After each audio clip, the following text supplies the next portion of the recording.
Okay, you can see I folded it in thirds and pinned it around the edges to hold it together. This way, I only have to draw out the pattern and cut it once. And all three of the shapes I cut out are going to be exactly alike, right off the bat.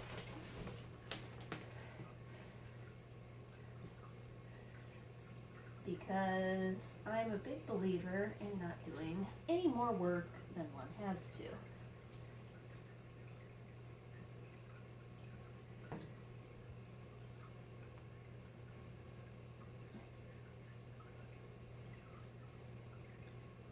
And that will also automatically make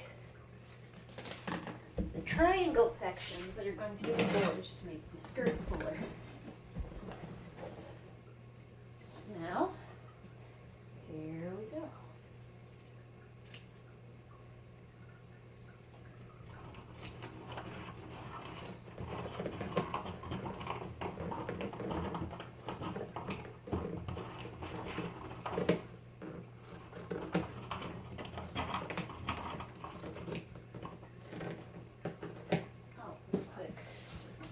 Of it.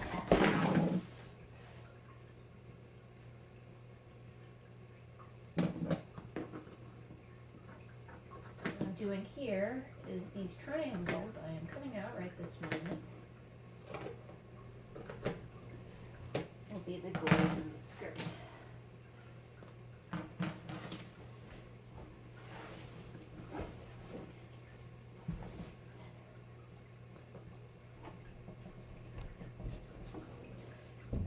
You'll come out in a few minutes. You're not suffering.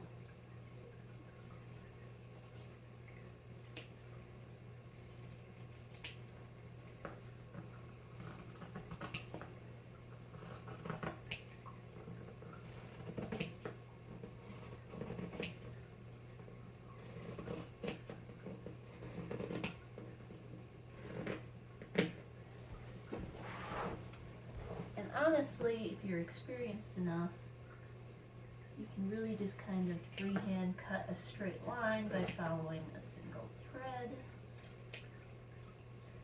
which I would not recommend for most people, but if you've done this stuff like this a few times, then you can pull it off.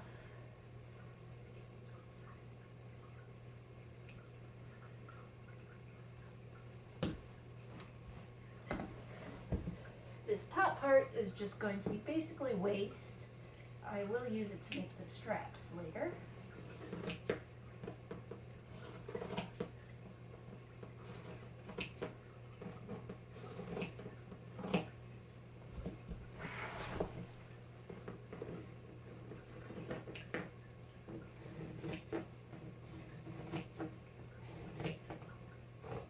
And if it's not perfect, that's fine. It doesn't, honestly, if a line isn't perfect, it doesn't really matter so much in older style garments like this that are mostly rectangles and triangles. Excuse me.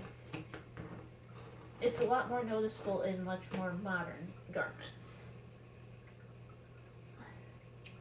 Alright, so here they are. Here's the three pieces for the apron dress itself. The gores are over there. This is extra fabric that I'm going to pick the pins out of now. These get unpinned.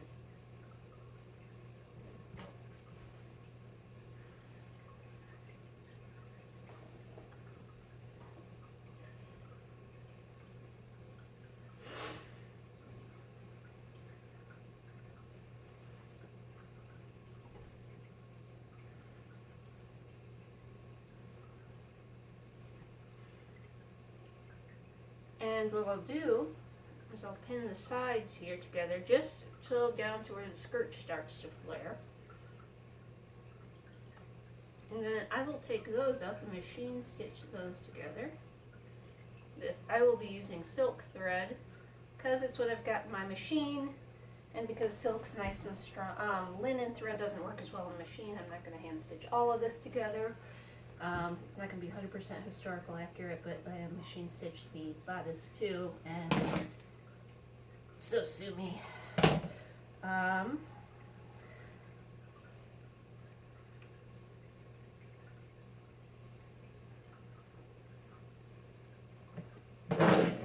there is one section of the apron dress. I based the length on basically just how long I want it to be. You can make it anywhere from knee length to all the way down to the floor. That is completely up to you. Now, keep in mind, I tend to use pretty small seam allowances. You may like to use a larger seam allowance. That is completely fine and completely up to you.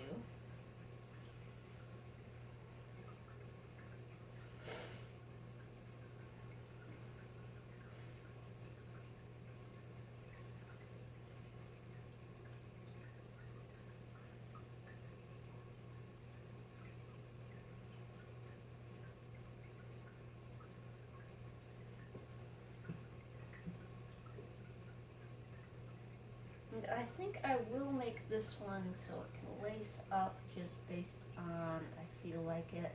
So, or maybe I won't. I'll have to decide when it gets to the point.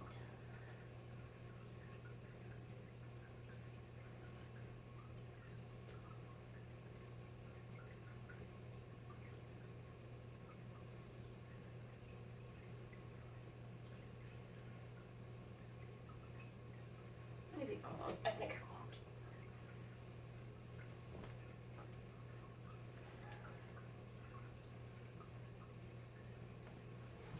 So you can see kind of how this works. These are going to get pinned together and they basically get stitched into a tube. And then of course I will hem over the top and the bottom. Those I might hand stitch with actual linen thread just cause. Or I might do the top anyway, I might machine hem the bottom. Either way, at some other late date, I will probably do embroidery on it, or get some trim to decorate it.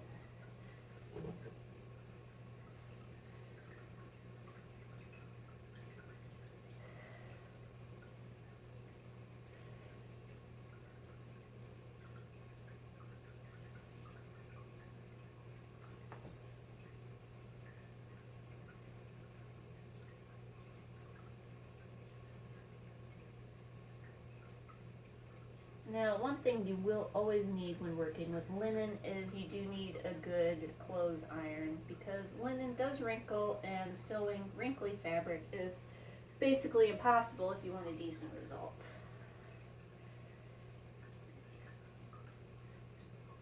And really any fabric that you're going to be sewing except polyester, and we don't use that in this here house, is going to need to be pressed. You're going to need to press it at various points. You'll need to press it before you cut it out.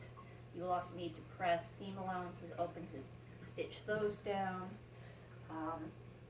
The finished garment, obviously, those were going to have to be ironed at points.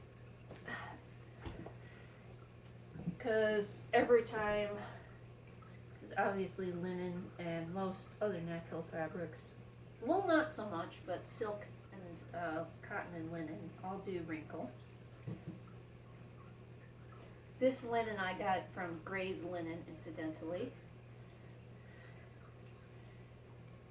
I think I ordered 5 yards of it, and I could probably honestly get to about 2 apron parts of an apron dress out of that. I don't know that I'm going to use that. That's what I'm going to use the rest of this for. I honestly just might make something else out of that.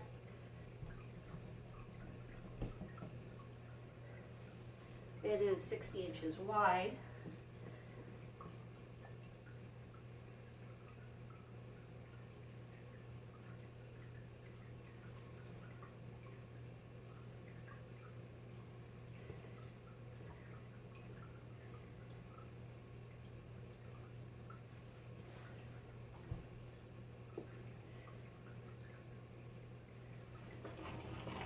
Creek, you're fine. Creek likes to help with sewing, and by help I mean he likes to tack the fabric, so sometimes when Mama is sewing, Creek gets stuck upstairs for a few minutes, and if you listen to him, that's clearly the worst thing in the world. I'm a very, very mean mom. Now, so here it is pinned together. The gores, those triangles I cut out, they will get stitched in between these right here. One of these gores, there's going to be 2 full ones. Here, I'll unpick these pins so I can show you.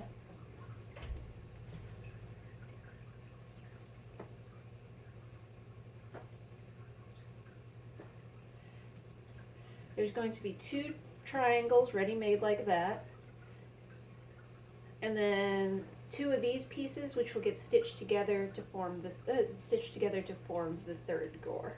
So it kind of makes its own gores as you're stitching it, as you're cutting it, which is really nice and honestly doesn't waste much of the material, which is what, if you're making all of your, if you're hands spinning and hand sewing